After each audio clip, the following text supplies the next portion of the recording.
Se você imagina que eu vou dizer aqui para você que o remédio para lidar com o excesso de trabalho é parar de trabalhar, você está enganado. E o motivo é que a maioria das pessoas não tem o privilégio de ficar sem trabalhar. Por quê? Porque precisa pagar as contas e precisa arcar com todas as suas responsabilidades. Então, não tem como, gente. Então, eu jamais vou falar aqui para você parar de trabalhar. Pelo contrário, eu sou a favor do trabalho. Homem e mulher têm que trabalhar sim. Mas então, como fazer para eliminar, pelo menos para lidar com o excesso de trabalho? E é sobre isso que eu vou conversar aqui com você hoje, tá bom? Então, pessoal, vamos lá. A primeira dica para lidar com o excesso de trabalho. E aí, eu andei pesquisando aqui na internet e eu encontrei uma pesquisa que foi realizada lá na Universidade Estadual da Flórida pelo Dr. Anders Ericsson, após estudar os melhores desempenhos em várias áreas de trabalho, tá? Então, o que ele descobriu? Ele descobriu que em cada sessões de 90 minutos, que dá o quê? 60 minutos, uma hora e meia. Então, a cada 1h30 de trabalho, você faz um intervalo, ali um pequeno intervalo, tá? 15 minutos, mais ou menos, 20 no máximo. Então, essa estratégia de alternar trabalho 1h30 com 15 minutos de trabalho, aproximadamente, com 15 minutos de intervalo, o que essa estratégia acontece? Ela aumenta o rendimento.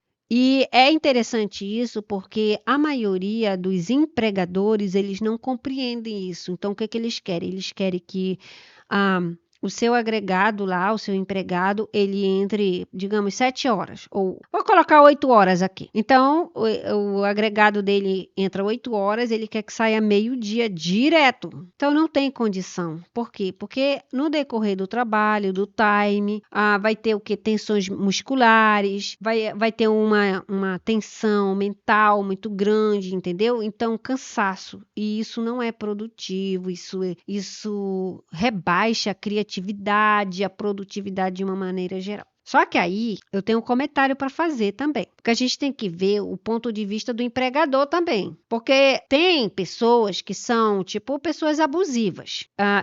Digamos que ela vai tirar um intervalinho de 15 minutos para o café. Aí essa pessoa, digamos que ela vai tirar 1h30 de trabalho e 15 minutos. Digamos que o patrão seja camarada e faça isso. Aí essa pessoa abusiva, o que ela vai fazer? Ela já vai ficar meia hora lá. Só no bem bom, tomando cafezinho, prolongando o papinho, aí não tem condição, né? Aí complica, né? Isso complica. E aí uma alternativa seria esse patrão não colocar todo mundo no mesmo intervalo, porque senão quem é que vai ficar lá no ponto trabalhando? Alguém tem que cobrir, né? Então, por exemplo, se tiver uma equipe, pode o quê? Digamos, 8 horas, 9h30, o fulano tira, aí ele volta, 9h45 já é o outro e vai fazendo rodada, entendeu? É uma ideia, é uma sugestão muito boa. De acordo com esse estudo, essa estratégia dá certo. Então, se você tiver um empreendimento, uma empresa, talvez você possa montar aí, né, uma estratégia parecida, mas tendo essa conscientização com o pessoal para que eles não abusem. E aí você experimenta. Quem sabe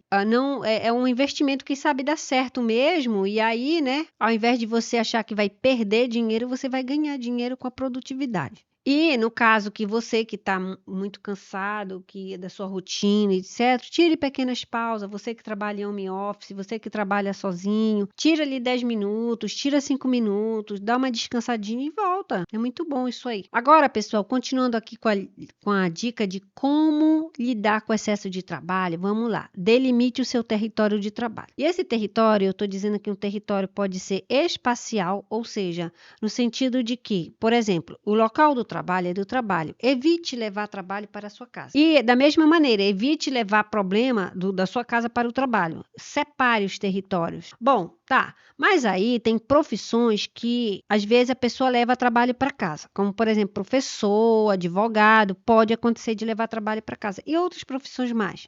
Muito bem. Então, já que não é possível ficar só no trabalho, então, o que você pode fazer? Você vai delimitar o tempo, é uma alternativa. Por exemplo, deu sexta-feira, levou o trabalho para casa, para o final de semana, tudo bem. Então, você vai ter o sábado e o domingo, você pode escolher algumas horas do sábado à tarde ou sábado de manhã já para finalizar aquele trabalho, fazer tudo. Aí você já pensa assim, não, vou focar aqui nesse trabalho durante esse tempo e vou me dedicar e finalizar. E aí o resto do final de semana você tira para você, para descansar. É uma ideia também, tá? Bom, para as pessoas que trabalham em casa, em home office, o que você pode fazer? Delimitar um espaço local, tá? Espacial, é um território espacial. Em que sentido? Você delimita o ambiente da sua casa só para o trabalho. Pode ser um quartinho, uma parede, um cantinho, uma mesinha, só para o trabalho. E os outros ambientes para a casa. Isso é uma maneira de você separar mentalmente o local do trabalho com o da sua casa. Quando você estiver no ambiente geral da casa, você não pega no trabalho. E quando você estiver no local do trabalho, você não trata de assuntos da casa. É uma alternativa. Por quê? Porque isso aí vai desafogar, isso vai fazer com que o trabalho seja trabalho, casa é casa, que o trabalho não invada outras dimensões da sua casa, que quando você estiver deitado lá com a sua esposa, com seu marido, você não tem que falar do trabalho, isso não é legal, não é interessante, isso é estressante, pode desgastar. A outra dica para lidar com o excesso de trabalho é resistir à inflação de tarefas. Isso aqui normalmente acontece quando a empresa ela necessita fazer cortes de empregados e aí os empregados que ficam, eles acabam assumindo responsabilidades que não são de suas atribuições e fica sobrecarregado. Muito bem. O que é que você pode fazer? Você, enquanto empregado, você pode para ajudar a empresa, afinal de contas, você ficou lá no trabalho, você quer que a sua empresa dê a volta por cima. Não é interessante sua empresa quebrar. Se a sua empresa quebrar, você quebra junto, porque você vai ser demitido também, tá? A gente tem que pensar no contexto geral. A sua empresa não é sua inimiga, não é para ser inimiga. Ali, todo mundo tem que ganhar, na medida do que foi investido, do que é investido ali, todo mundo vai ganhar proporcionalmente. A gente tem que parar com essa ideia de que a empresa, de que o patrão é inimigo e não é. E nem o empregado é inimigo. Todo mundo está ali, cada qual com seus interesses. Então, sim, olha, na minha ideia aqui, você pode assumir algumas tarefas temporariamente, mas aí você conversa com o patrão, olha, tá pesado, tá puxado, aí dá um prazo, entendeu? Aí o patrão vai conversar, não, olha, fulano, não, tá pesado para eu recontratar alguém agora, mas eu vou, entendeu? Então tudo é questão de diálogo, não é você sair processando a pessoa, porque eu tô com dupla jornada, porque eu tô trabalhando tarefa que não é minha. Vamos parar com isso, esse negócio de processo. Isso aí só gera custo para o Estado, para você, é um desgaste. Eu não sou dessa ideia, não. Eu acho que a gente pode tratar tudo no diálogo. Agora, se o seu empregador, digamos, eu estou falando para você que é empregado no momento, se seu empregador é o tipo de pessoa que não lhe escuta, não dá importância para você, não se importa com você, e ele realmente ele está jogando muitas tarefas e você está realmente sobrecarregado e ele não, você vê que ele não vai dar jeito, então, qual seria a melhor alternativa? É você reavaliar a sua vida. Sabia que tem até um provérbio popular que diz o seguinte: há males que vêm para o bem. Então, quem sabe, tudo isso que você está enfrentando aí é um sinal do universo de que você precisa fazer alguma coisa por você, de que você precisa fazer um curso, uma nova formação, uma nova habilidade para que você se prepare e saia desse trabalho que está sugando a sua alma. É você que tem que tomar as rédeas da sua vida, não é você se fazer de vítima, de coitadinho para lá do patrão. Porque se você sai, aí entra outro funcionário e sai, entra outro funcionário e sai, entra outro funcionário e sai, significa que a empresa está com problema. Esse patrão também tem que reavaliar, que isso não é legal. Alta rotatividade não é legal para a empresa. Não causa uma boa impressão, vários fatores. Então, cada qual tem que reavaliar a sua vida. Então, se você não está contente, corra atrás, melhore, se aprimore, se qualifique. Pode sim ser um sinal para você pular o beco, mas não é sair agora, de qualquer forma, e depois ficar sem grana. Porque é ruim com esse trabalho, pior sem o trabalho, não é verdade? Mas aí você vai se preparando, economiza um dinheiro, paga um curso de final de semana ou de noite, aí você vai ter que se sacrificar. Não tem jeito. Eu tô até falando aqui, né, como lidar com excesso de trabalho. Aí vem aqui a Tereza e diz, olha, trabalha o dia inteiro e vai de noite fazer curso. Gente, mas é um sacrifício temporário para que você vá para o outro emprego lá que seja melhor, que até te paga melhor e que tem um horário melhor. É assim que é a vida, entendeu? A gente tem que tomar as rédeas da nossa vida, gente. Às vezes é isso, é com sofrimento mesmo. Agora, se você ficar só reclamando e processando todo mundo aí não tem condição. Parece que agora é a geração do processo. Tudo é processo, tudo é processo. Bom, pessoal, então lá se vai outra dica aqui, como lidar com o excesso de trabalho. Agora essa dica é o seguinte, aqui para você não ser perfeccionista. É isso mesmo, não seja perfeccionista. O que é isso? É achar que você tem que ser exageradamente perfeito, que não pode ser um trisquinho assim de erro.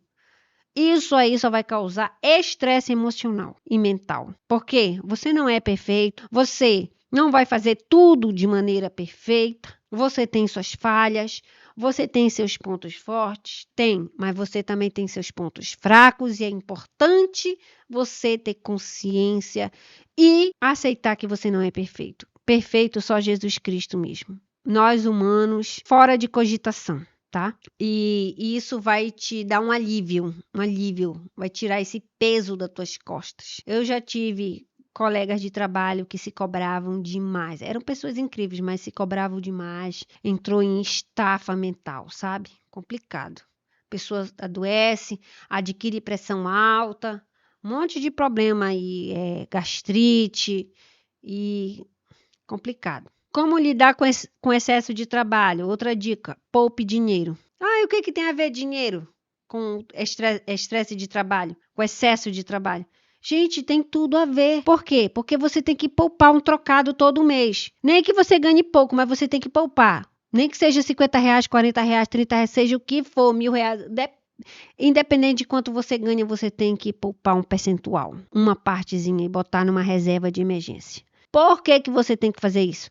Porque se um dia estourar a bomba e você perceber que aquele trabalho não é o seu trabalho, que aquele trabalho você não suporta mais, que aquele trabalho está te consumindo a tua alma. O que você pode fazer? Você tem uma reserva. Você pode sair daquele trabalho, porque você tem aquele trocado que pode segurar aqueles meses até você se fazer de novo. Agora, se você é um gastador, o que acontece? Um dia você se aborrece e diz que não quer mais ir trabalhar. O que vai acontecer? Você vai sofrer. Ou então você vai ter que se arrepender e voltar para outro dia para o trabalho de cabeça baixa. A outra situação é, de repente você está descontente com aquele trabalho, inflação de tarefa, sobrecarga de tarefa, exploração no trabalho, de alguma forma, com excesso de trabalho. Ao invés de você sair processando todo mundo, aí você vai lá e reclama para o seu trabalhador, né? Seu empregador, aliás. Aí o que acontece?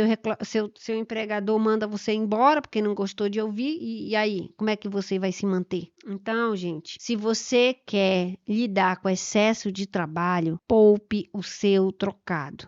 Porque ele sim pode fazer uma grande diferença. Com ele você tem uma graninha para se manter uns mesezinho. Com ele você tem uma graninha para pagar um cursozinho, uma nova formação e arranjar outro trabalho. Com ele você pode começar um novo negócio. Você é um negócio. Negócio aqui, quando a gente fala negócio, às vezes a pessoa ela pensa que é um negócio milionário. R$500 mil, R$2 milhões empreendido. Não, gente. Qualquer coisa que você faça ali para vender já é um empreendimento, já é um negócio. A partir daquele momento você é seu patrão. Você é o dono lá e você abre uma CNPJ, um MEI. É empresa.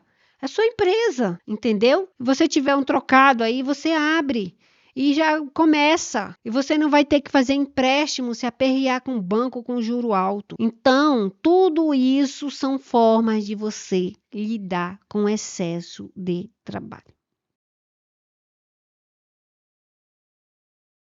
Bom, pessoal, o conteúdo foi esse. Obrigada por você ter ficado até o final. Curta, comente, verifique a sua inscrição aqui embaixo. Se você ainda não é inscrito, se inscreva gratuitamente.